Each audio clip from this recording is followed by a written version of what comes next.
ఢిల్లీలో వాళ్ళందరూ హిందీ మాట్లాడతారబ్బా, మన ఎంపీలకి హిందీ రాదు. వీళ్ళేమో తెలుగులో మాట్లాడతారు, వాళ్ళకేమో ఇంగ్లీష్ రాదు, ఎక్కువ మంది ఇంగ్లీష్ రాదు. సో అందువల్ల ఏమైపోతే మెసేజ్ అర్థం కావట్లా.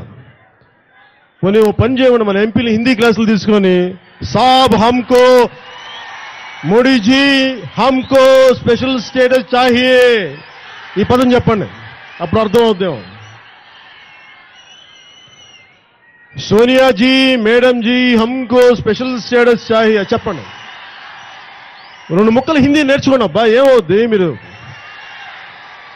మేడం మేడం మాకు స్పెషల్ స్టేటస్ కావాలని వాళ్ళకి అర్థం కావట్లేదు, అందుకని ఇవ్వట్లేదు అంటున్నారంట. అది కూడా విన్నాను నేను. కొంచెం నేర్చుకోండి హిందీ. టీఆర్ఎస్ ప్రభుత్వం ఈరోజు నిప్పులాగా పనిచేస్తూ ఉంది.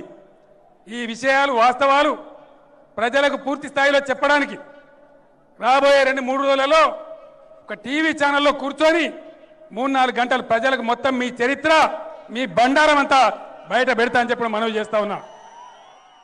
మీరు అనుకుంటా ఉన్నారు